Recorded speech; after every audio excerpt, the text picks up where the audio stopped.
یہ کچھ سال پہلے کی بات ہے جب میری وائف اور میں نئے گھر میں شفٹ ہوئے تھے۔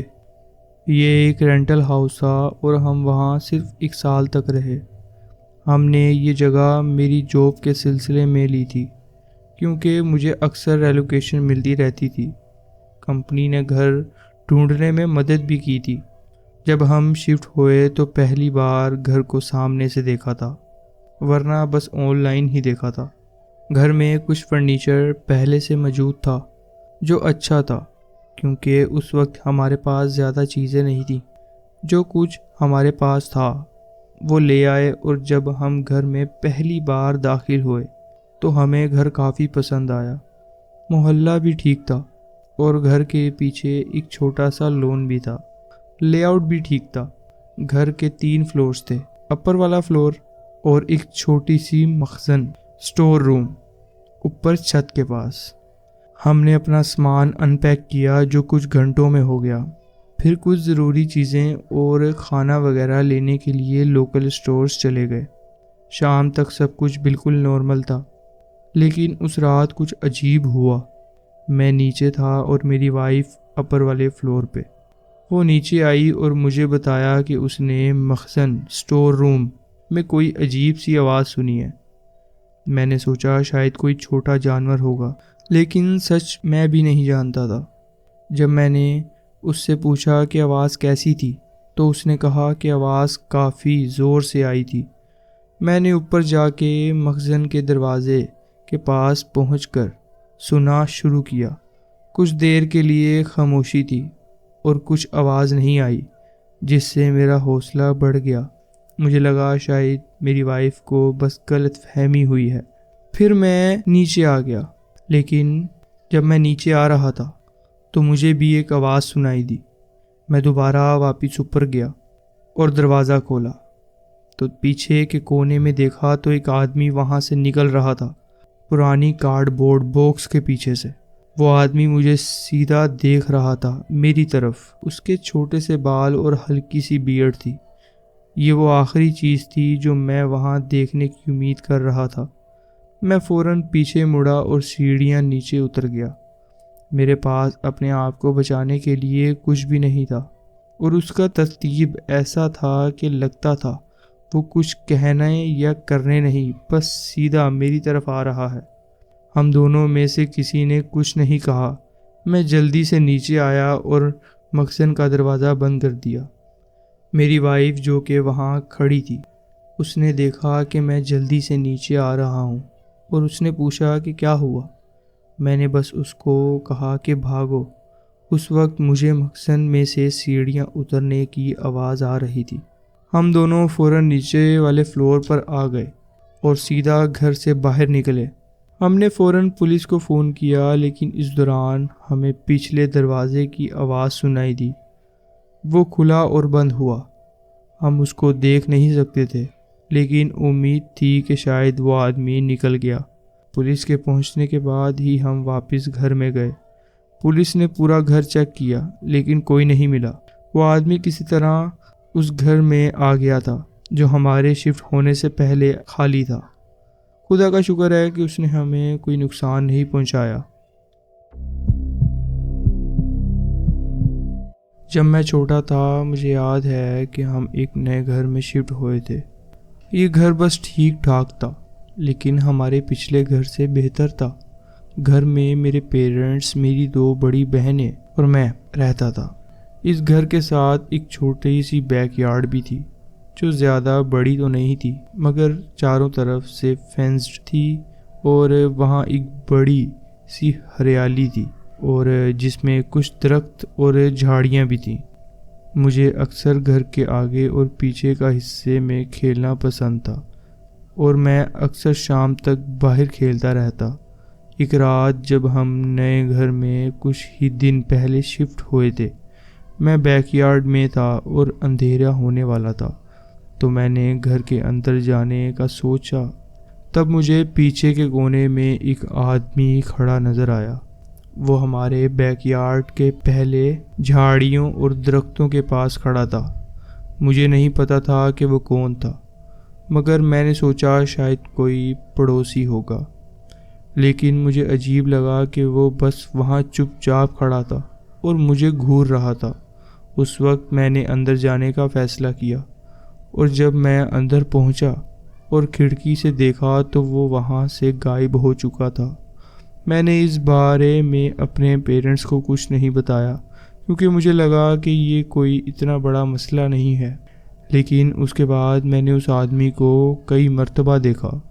ہر دفعہ جب میں شام میں بیک یارڈ میں ہوتا تھا وہ وہیں کونے میں کھڑا ملتا۔ پھر ایک دن مجھے یاد ہے کہ گھر میں صرف میں اکیلا تھا، باقی سب کہیں گئے ہوئے تھے۔ تبھی دروازے پر دستک ہوئی۔ میرا پہلے تو کوئی ارادہ نہیں تھا کہ دروازہ کھولوں، لیکن کیوریوسٹی میں دروازے کے پاس گیا اور دیکھا کہ وہی آدمی ڈور سٹیپ پر کھڑا تھا۔ اب بھی مجھے لگا شاید وہ پڑوسی ہوگا، لیکن سمجھ نہیں آیا کہ وہ یہاں کیوں آیا ہے۔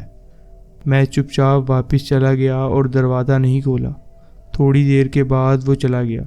اس کے کچھ دن بعد رات کے وقت مجھے پھر اس کا سامنا ہوا۔ اس دفعہ میں اپنے کمرے میں تھا اور کھڑکی سے بیک یارڈ کا منظر دیکھ رہا تھا۔ تبھی مجھے وہ آدمی بیک یارڈ میں چلتے ہوئے نظر آیا۔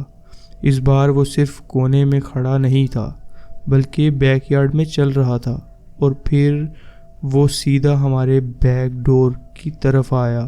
اس نے دروازہ کھولنے کی کوشش کی اور وہاں کچھ دیر تک کھڑا رہا۔ میں نے ڈر کے مارے کچھ نہیں کیا، بس کھڑکی سے دیکھ رہا تھا۔ وہ کچھ دیر بعد واپس اسی کونے کی طرف گیا اور جھاڑیوں میں گھس گیا۔ میں فوراً اپنے پیرنٹس کے پاس گیا اور ان کو بتایا۔ پھر انہوں نے پولیس کو فون کیا۔ تھوڑی دیر میں پولیس آ گئی۔ بعد میں مجھے پتہ چلا کہ پولیس نے اس آدمی کو ہمارے پڑوسی کے بیک یارڈ میں پکڑا۔ وہ کسی کو بتائے بغیر وہاں کئی دنوں سے رہتا تھا اور کئی گھروں میں گھسنے کی کوشش بھی کر چکا تھا۔ کوئی بھی اس آدمی کو نہیں پہچان رہا تھا۔ میں شکر گزار ہوں کہ میں نے اس کو وہاں دیکھا اور پیرنٹس کو بتایا، ورنہ اس کی ارادے کیا تھے یہ سوچ کر بھی ڈر لگتا ہے۔ کچھ سال پہلے میں ایک نئے فلیٹ میں شفٹ ہوا تھا۔ یہ فلیٹ میرے پرانے والے سے کافی بہتر اور نیا تھا، اور مجھے وہاں رہنے کا کافی شوق تھا۔ مجھے گراؤنڈ فلور پہ ایک 1 بیڈ روم کا فلیٹ ملا تھا، ایک بڑے اپارٹمنٹ کمپلیکس میں، جس میں کچھ الگ الگ بلڈنگز تھیں۔ مجھے وہاں رہتے ہوئے شاید 2 ہفتے ہی گزرے تھے کہ مجھے ایک عجیب سا ٹیکسٹ میسیج آیا۔ مجھے نہیں پتا تھا یہ کس نے بھیجا تھا کیونکہ نمبر اجنبی تھا۔ میسیج صرف ہائے کا تھا، تو میں نے اگنور کیا سوچ کے کہ شاید غلط نمبر ہوگا۔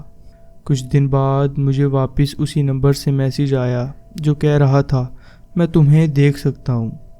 اب مجھے یہ تھوڑا عجیب لگا اور شک ہونے لگا کہ یہ کوئی رینڈم غلط نمبر نہیں بلکہ کچھ اور ہے، شاید یہ کوئی پرینک ہو۔